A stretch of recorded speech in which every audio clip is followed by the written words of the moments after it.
अस्सलाम वालेकुम नाजरीन।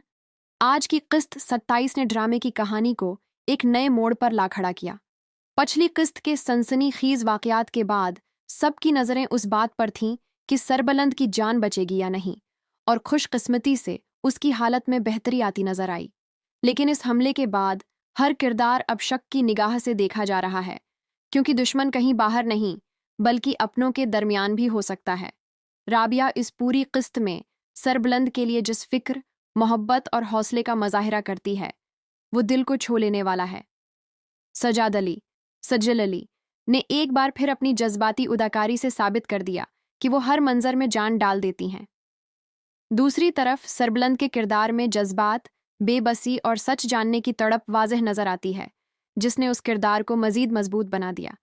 इधर हवेली के अंदर साजिशों का सिलसिला भी तेजी से आगे बढ़ रहा है।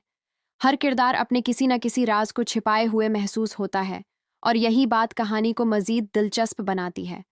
बानो के कत्ल की गथी अभी तक नहीं सुलझी, लेकिन अब ऐसे इशारे मिलने लगे हैं कि जल्द कई बड़े राज बेनकाब होने वाले हैं। किस्त का सबसे खूबसूरत पहलू राबिया और सरबलंद के दरमियान जज्बाती मनाजिर थे, जिन्होंने कहानी के रोमानवी और जज्बाती रंग को मजीद गहरा कर दिया, जबकि आखिरी चंद मिनट एक बार फिर सस्पेंस से भरपूर थे, जिन्होंने अगली किस्त के लिए बेचैनी बढ़ा दी। मजमूई तौर पर किस्त 37 जज्बात, सस्पेंस, राज और बेहतरीन अदाकारी का शानदार इम्तिजाज थी। अगर कहानी इसी रफ्तार से आगे बढ़ती रही तो आने वाली एक साथ मजीद धमाकेदार साबित होंगी। अगर आपको आज की किस्त पसंद आई तो अपनी राय कमेंट्स में ज़रूर बताएं। वीडियो को लाइक करें, अपने दोस्तों के साथ शेयर करें, और ऐसे ही बेहतरीन ड्रामा रिव्यूज़ के लिए हमारे चैनल को ज़रूर सब्सक्राइब करें।